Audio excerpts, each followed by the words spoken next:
नमस्कार, मी डॉक्टर यशपाल बडगुजर. माझा परिचय देतो अगोदर. मी बोदवड येथे समछाया हॉस्पिटल या नावाने हॉस्पिटल चालवतो. माझ्या हॉस्पिटलमध्ये अनेक आजारांची ट्रीटमेंट होते, परंतु सगळ्यात महत्त्वाचे माझी स्पेशालिटी आहे मूळव्याध, भगंदर, फिशर या प्रकारच्या आजारांवर ट्रीटमेंट करणं. मी BAMS म्हणजे आयुर्वेदाचार्य हा कोर्स पुण्यातनं केलेला आहे आणि त्याच्यानंतर मी क्षारसूत्रामध्ये स्पेशलायझेशन केलेलं आहे, ते गुजरातवरनं. तर माझा ह्या मूळव्याध, भगंदर, फिशर किंवा संडासच्या जागेसंबंधातले जे आजार आहेत त्या आजारांचा अनुभव आधी तुम्हाला सांगतो.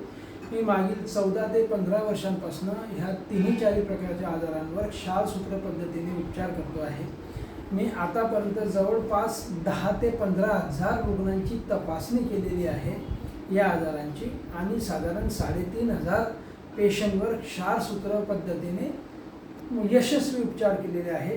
आमचे मागील 10 ते 15 वर्षापासूनचे जे पेशंट आहेत ज्यांनी क्षारसूत्र ट्रीटमेंट घेतलेली आहे ते पूर्णपणे स्वस्थ आहेत. हा माझा अनुभव आहे. याच्यामध्ये वेगळ्या प्रकारचे फिशर, जुनी फिशर, नवीन फिशर, इन्फेक्टेड फिशर, त्याच्यानंतर ज्याला तुम्ही बवासीर किंवा मूळव्याध म्हणता, म्हणजे त्याला कोणी कोंब म्हणतं. संडाच्या जागेमध्ये जे कोंब येतात, बाहेरचे कोंब असतात, संडा जागेच्या आतले कोंब असतात, त्याचे वेगळे प्रकार असतात.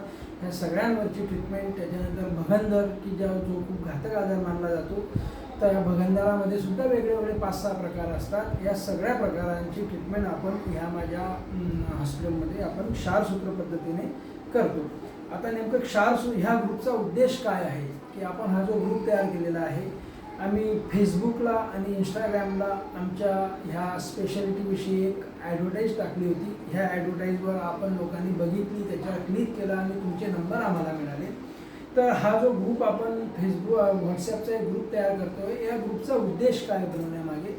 या ग्रुपचा उद्देश आहे की बऱ्याच लोकांना यामधले बरेच आजार आहेत, त्याच्यामुळे तुम्ही आमच्याकडे त्याची चौकशी केली, परंतु त्या आजाराबद्दल योग्य मार्गदर्शन, योग्य उपचार किंवा तो आजार कोणत्या पद्धतीने कायमचा बरा करायचा याविषयीचं ज्ञान बऱ्याच लोकांना नाही आहे. त्याच्यामुळे आपण ट्रीटमेंट घेताना चुकतो. उदाहरण म्हणून सांगतो की कोंब किंवा ज्याला आपण पाईल्स किंवा बवासीर म्हणतो, याच्यामध्ये 4 स्टेपचे बवासीर असतात. त्याच्यामध्ये पहिला आणि दुसऱ्या स्टेपचा बवासीर असेल तर त्याला शक्यतो ऑपरेशनची किंवा क्षारसूत्राची किंवा दुसऱ्या कशाची गरज नसते, पण त्याला काय गरज असते तर त्याला एक इंजेक्शन दिलं जातं. तुम्ही ऐकलं असेल. तर ते इंजेक्शन फक्त पहिल्या आणि दुसऱ्या स्टेपच्या कोंबांना लागू पडतं. तिसऱ्या आणि चौथ्या स्टेपचे कोंब असतील किंवा मूळव्याध असेल तर त्याला ते इंजेक्शन अजिबात काम करत नाही, त्याला वेगळ्या पद्धतीने ट्रीटमेंट करावं लागते. याविषयीची माहिती, असे अनेक प्रकार आहेत, त्याची माहिती देण्याच्या संदर्भात आपण हा ग्रुप तयार केलेला आहे. तसेच पेशंटला काही शंका असतील किंवा त्यांना कळत नसेल तर त्यांना याविषयी माहिती देण्यासाठी आपण हा ग्रुप तयार केलेला आहे. त्याबद्दल तुम्ही ह्या ग्रुपवर मेसेज टाकू शकता.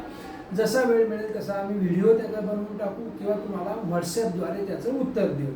त्याच्यानंतर ह्या मूळव्याध, भगंदर, फिशर, पिलोनायडल सायनस किंवा वॉट्स, पॉलिप्स हे वेगळे जे प्रकार आहे, याचं निदान कसं करायचं, याच्यावर कोणती उपचार जास्त सक्सेसफुल राहील, क्षारसूत्र राहील की लेझर राहील की ऑपरेशन राहील की इंजेक्शन राहील, याची माहिती आपण देऊ शकतो. आणि सगळ्यात महत्त्वाचं आहे की ह्या आजारांवर वापरले जाणारे किंवा आपण जे परत आजार होऊ नये म्हणून ज्या गोष्टी असतात म्हणजे पथ्य, तर हे पथ्य कशा प्रकारे पाळायचे, कोणतीही गोष्ट खाण्यामधली बंद न करता तुम्हाला परत हा आजार होऊ नये म्हणून कशा प्रकारे आपल्या जेवणाचं नियोजन करायचं याविषयी माहिती देण्यासाठी आपण हा ग्रुप तयार केलेला आहे. त्यामुळे तुम्ही कोणती शंका असेल तर ते आम्हाला विचारू शकता. तुम्हाला तुमच्या आजाराचं निदान करून घ्यायचं असेल तर तुम्ही आमच्या हॉस्पिटलला भेट देऊन त्या आजाराचं निदान करून घ्या. तुम्ही माझ्याकडेच ट्रीटमेंट करावी हा ह्या ग्रुपचा उद्देश नाही. तुम्ही ट्रीटमेंट कुठेही करू शकता, पण तुमच्या आजाराचं योग्य निदान होणं, नेमका तुम्हाला आजार कोणता आहे, कोणत्या स्टेजला आहे, कोणत्या पद्धतीने बरा होईल, फक्त औषधाने बरा होईल की अजून काय करावं लागेल, या संदर्भात तुम्हाला माहिती पाहिजे असेल तर तुम्ही आम्हाला भेट देऊ शकता किंवा त्याची शंका विचारू शकता. याविषयी वेगळे व्हिडिओ आम्ही तुम्हाला पुढे ह्या आजाराविषयी आम्ही पाठवत जाऊ. धन्यवाद.